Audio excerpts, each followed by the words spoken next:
बिस्मिल्लाहिर्रहमानिर्रहीम, अस्सलाम वालेकुम। मैं हुसैन इकबाल हूँ, हमारे यूट्यूब चैनल देख रहे हैं। तो जनाब, एक जानिब अमेरिका के अंदर जश्न मनाया जा रहा है, तो दूसरी जानिब जो मातम कैमला हैरिस के कैंप्स की जानिब से किया जाना था, उससे ज्यादा मातम पाकिस्तान की मौजूदा फार्म 47 की कच्ची दीवारों पे खड़ी हुकूमत जो है वो मातम कर रही है। और इनको शायद अब समझ नहीं आ रहा कि ये अब अगला अपना स्टेप क्या लें। क्या ये डोनाल्ड ट्रंप के साथ बिगाड़ सकते हैं? क्योंकि आज डोनाल्ड ट्रंप साहब जो है वो मुंतखब हो गए हैं। अगला सदर जो है वो यूएसए का डोनाल्ड ट्रंप होंगे। अब उन्होंने 292 इलेक्टोरल वोट हासिल किए और कैमला हैरिस को 226 वोट मिले। अब 270 की जो है वो नंबर चाहिए था। डोनाल्ड ट्रंप ने उसमें भी रिकॉर्ड फतह की और दूसरी बार अमेरिका के सदर बने। अब बात करते हैं जनाब के इस सारे मामले का। अमेरिका के इंतखाबात थे, उनकी अवाम ने वहां की एस्टेब्लिशमेंट को शिकस्त दी। अब वहां पे भी मामला बिल्कुल यही थे कि डोनाल्ड ट्रंप साहब जो एक पॉपुलर लीडर है, लेकिन वहां की एस्टेब्लिशमेंट शायद ये नहीं चाहती थी कि डोनाल्ड ट्रंप जो है वो सदर बने।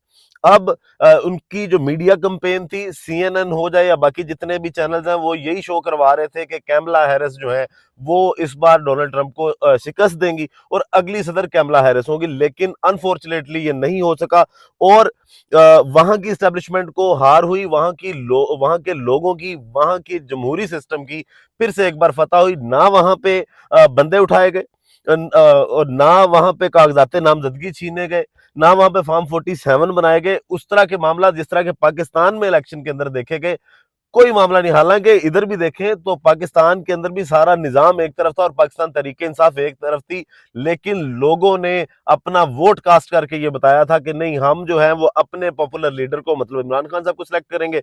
लेकिन इधर के मामला कुछ और हैं। यहाँ पे लोगों के हक को हक नहीं समझा जाता। बुनियादी हकूक से महरूम करना, किसी को अगवा कर लेना, किसी का हक मार लेना, ये कोई बड़ी बात है ही नहीं है पाकिस्तान के लिए। लेकिन आज अमेरिका के अंदर जो अमेरिका की अवाम ने तारीख रकम की, वहां की स्टैब्लिशमेंट को शिकस्त हुई। और आज मुशाहिद हुसैन सैयद साहब ने भी जिस तरह कहा कि ये दूसरा कोई इस तरह का सदर होगा अमेरिका का जो स्टैब्लिशमेंट की मर्जी के बगैर आया।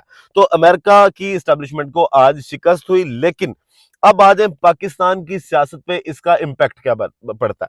क्या डोनाल्ड ट्रंप साहब के इलेक्शन जीतने पे जो एक नई बहस, बल्कि ये इनके इलेक्शन से पहले ही शुरू हो गई थी कि अगर डोनाल्ड ट्रंप आया तो पाकिस्तान तरीके इंसाफ के लिए ये हो जाएगा, या मुस्लिम लीग नून जो है वो उसके खिलाफ ये हो जाएगा। अब देखना ये है कि इम्पैक्ट क्या आता है। सबसे पहली बात तो ये कि ऐसा तो मुमकिन नहीं है कि डोनाल्ड ट्रंप साहब आएंगे और आते ही सबसे पहले जनाब वो पाकिस्तान का दौरा करेंगे या पाकिस्तान के बारे में सोचेंगे।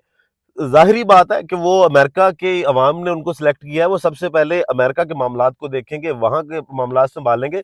उसके बाद जो उनके इंटरनेशनल रिलेशंस हैं उस पे भी जाएंगे। लेकिन यहाँ पे वो चोर जिनकी दाढ़ियों में तिनके हैं, वो खुद ही घबराए हुए हैं। वो लोग जो डोनाल्ड ट्रंप को जोकर कहा करते थे, वो लोग जो डोनाल्ड ट्रंप को इमरान खान 2 कहा करते थे, वो लोग जो कहते थे कि जनाब एक जैसे हैं, बिल्कुल एक जैसे हैं, इनकी सोच एक जैसी है, ये यू टर्न्स लेते हैं, आज वो ट्वीटें डिलीट करते दिखाई दिए। एहसन इकबाल साहब ने जो डोनाल्ड ट्रंप के खिलाफ ट्वीट्स किए थे, वो ट्वीट उन्होंने डिलीट किए। मरम नवाज साहबा जो आज डोनाल्ड ट्रंप के साथ मिलकर काम करने की ख्वाहिश जाहिर कर रही हैं, उनको मुबारकबाद दे रही हैं, वजीर आला है पंजाब की, उन्होंने अपने ट्वीट्स डिलीट करवाए। उसके बाद ख्वाजा आसिफ साहब ने जो बातें की थी पहले डोनाल्ड ट्रंप साहब के बाद, और आज वो ये कह रहे हैं कि ये ऐसा लगता नहीं है कि किसी एक शख्स के लिए अमेरिका जो है वो किसी मुल्क के साथ अपने ताल्लुकात खराब करेगा, तो वो अपने दिल को ही तसल्लियां दे रहे हैं बिला वजह डरे। अभी इस तरह की कोई बात भी नहीं हुई। और दूसरी जानिब पाकिस्तान तरीके इंसाफ, वो हरगिज ये नहीं कह रही कि हमें कोई डोनाल्ड ट्रंप से उम्मीद है। वो सिर्फ ये कहते हैं, आज जिस तरह इमरान खान साहब का भी बयान आया इस पे, और इमरान खान साहब ने भी यही कहा कि हमने अपनी आज़ादी, अपने हक के लिए अपने मुल्क से फैसले लेने हैं। हमें फर्क नहीं पड़ता कि अमेरिका के अंदर कौन सी हुकूमत है। या हाँ, अलबत्ता ये जरूर उन्होंने कहा कि जो बाइडन को के कान जो है वो जनरल रिटायर्ड बाजवा जो आर्मी चीफ थे पाकिस्तान के, उन्होंने भरे थे और हुसैन हक्कानी साहब का इस्तेमाल किया गया था उनके कान भरने के लिए। अब एटलीस्ट ये जरूर होगा कि अमेरिका की जो गवर्नमेंट है वो न्यूट्रल होगी।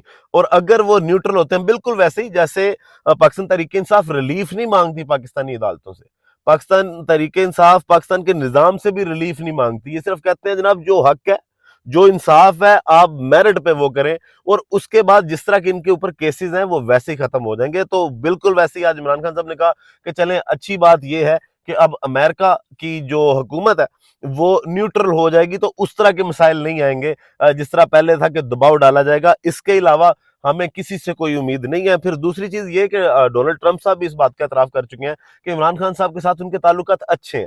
خان صاحب ان چند تین چار لوگوں میں سے ایک تھے جن کی ڈائریکٹ ایکسیس جب پچھلی بار ڈونلڈ ٹرمپ صدر تھے یو ایس اے کے تو تب بھی عمران خان صاحب کی ان کے ساتھ تھی، تو وہ ایک ان کا ذاتی تعلق ہے۔ لیکن اب اگر صرف پاکستان کو یہ کہہ دیا جائے کہ جو لوگوں کے بنیادی حقوق ہیں وہ ان کو دیے جائیں، جس کی آج اپیل بھی کی سلمان اکرم راجہ صاحب نے اپنی پریس کانفرنس میں بیٹھ کے بتایا کہ اور انگلش میں بات کی باقاعدہ انہوں نے کہ انٹرنیشنل میڈیا کو اور جو پوری دنیا ہے اس کو میں بتانا چاہتا ہوں کہ پاکستان کے اندر اب کسی کی بھی عزت نفس محفوظ نہیں ہے، پاکستان کے معاملات ابھی اتنے بہتر نہیں چل رہے، تو اس پہ غور کیا جائے۔ تو جب اس طرح کی باتیں ہوں گی تو ظاہری بات ہے، اس سے پہلے بھی برطانیہ سے بھی جو ہے وہ اس ٹاپک پہ بات کی گئی، اقوام متحدہ کے گروپ نے بھی عمران خان صاحب کی رہائی پہ بھی اور ان کی قید پہ بھی غیر آئینی غیر قانونی قرار دیا اس کو۔ تو یہ وہ ساری چیزیں ہیں جو آلریڈی چل رہی ہیں۔ اب ایک جانب مسلم لیگ نون کے یا پاکستان پیپلز پارٹی کے وہ لوگ جو پہلے ٹرمپ صاحب کے خلاف تھے اب ٹویٹس ڈیلیٹ کر رہے ہیں، تو دوسری جانب رانا ثناء اللہ صاحب جناب ابھی اکڑے ہوئے ہیں۔ رانا ان کو ابھی تک خود سمجھ نہیں آ رہی پاکستان مسلم لیگ نون کو کہ وہ کون سی لائن لیں، اتنے ہڑبڑائے ہوئے ہیں، اتنی گھبراہٹ کا شکار ہے کہ اب ہم نے کس سائیڈ پہ جانا ہے، کیا کریں، کیا ہم امریکہ کے ساتھ ٹکر لے لیں؟ وہ آپ سب ان کو پتہ ان کے بس کی بات نہیں ہے، وہ میاں صاحب کو بھی پتا کہ وہ ان کے بس کی بات نہیں ہے۔ تو وہ اب رانا ثناء اللہ صاحب کیا فرما رہے تھے، آج رانا ثناء اللہ صاحب فرما رہے تھے کہ اگر ڈونلڈ ٹرمپ صاحب جو ہے وہ اپنے بھائی کو مطلب عمران خان صاحب کو لے کے جانا چاہتے ہیں تو وہ لے جائیں، تو وہاں پہ جائیں دونوں بھائی بیٹھ کے، تو جو انہوں نے کرنا ہے وہ کریں، خواہش ان کی اپنی ہے۔ کل بھی آپ کو بتایا تھا کہ یہ ان کی ذاتی خواہش ہے کہ عمران خان پاکستان میں نہ رہے، عمران خان پاکستان سے باہر چلا جائے، لیکن یہ غلط فہمی میں ہے کہ عمران خان کو یہ نواز شریف سمجھتے ہیں۔ انہوں نے ساری عمر نواز شریف جیسا لیڈر دیکھا ہے کہ جو تھوڑی سی مشکل پڑتی ہے یا وہ کبھی جدہ بھاگ جاتا ہے یا کبھی لندن بھاگ جاتا ہے، تو یہ شاید عمران خان کے بارے میں ان کا ایک کہہ لیں کہ مس کنسیپٹ ہے، یا یہ عمران خان کو ابھی تک ریڈ نہیں کر سکے کہ ان کو لگتا ہے کہ وہ بھی یہاں سے واپس چلے جائیں گے۔ اب ایک جانب تو یہ والے سارے معاملات ہو گئے، دوسری جانب رانا ثناء اللہ صاحب نے ٹرمپ کو آج بھی یہ کہا کہ وہ جھوٹ بولتا ہے، وہ یو ٹرن لیتا ہے۔ کیا آپ کی جب آگے امریکہ کے ساتھ یہ سارے تعلقات چلیں گے تو اس وقت ادھر پاکستان کی سکرینوں پہ بیٹھ کے اس طرح کی باتیں کرنی تو آسان ہے، لیکن وہاں پہ آپ کے وزیر اعلیٰ ہو جائیں، وزیر اعظم ہو جائیں، آپ کی پاکستان مسلم لیگ نون کے جو صدر ہیں نواز شریف صاحب ہو جائیں، وہ تو ان کے ساتھ تعلقات بہتر کرنے کی کوشش کر رہے ہیں۔ تو یہ ساری کنفیوژن ہے۔ پاکستان تحریک انصاف بہت کلیئر ہے، آج رؤف حسن صاحب نے بھی یہی کہا پاکستان کی اسٹیبلشمنٹ کے ساتھ بھی ہمارے رابطے ہیں لیکن معمول کے مطابق، عمران خان صاحب کی رہائی پہ اسٹیبلشمنٹ سے کوئی بات نہیں ہو رہی۔ لیکن امریکہ کے ٹاپک پہ بھی اگر بات کریں تو انہوں نے یہی کہا کہ ہم یہ نہیں کہتے کہ امریکہ آؤٹ آف دا باکس جا کے اب ہمیں تمام تر چیزوں سے ہٹا کے جو ہے وہ کوئی ریلیف ملے، ریلیف پاکستان تحریک انصاف نے کبھی مانگا ہی نہیں ہے، صرف وہ یہ کہتے ہیں کہ جو چیزیں میرٹ میں ہیں ان کو میرٹ پہ ہونے دیں۔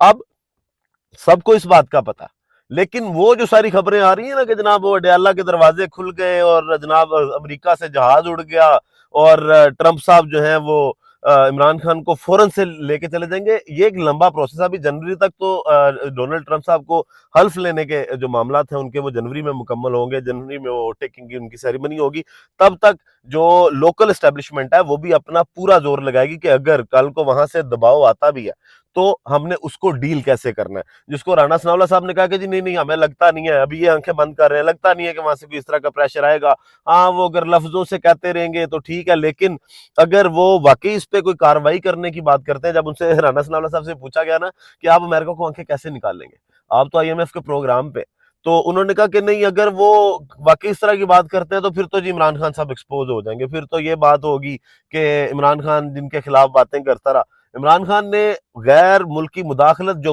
غیر آئینی طریقے سے کی گئی، جو غیر قانونی طریقے سے کی گئی، جو جس طرح سے تھریٹ کیا گیا، اس تھریٹ کی بات کی تھی، لیکن اگر جو عالمی طاقتیں ہیں، جو اقوام متحدہ بھی ایون ہے، تو وہ اسی معاملے کے لیے ہیں۔ آپ خود بھی پریشر ڈلواتے ہیں کسی ملک میں کہ کم از کم اپنے ملک کے اندر انصاف کریں، قانون اور آئین کے مطابق چلیں، لوگوں کو ان کے حقوق دیں، بنیادی حقوق دیں۔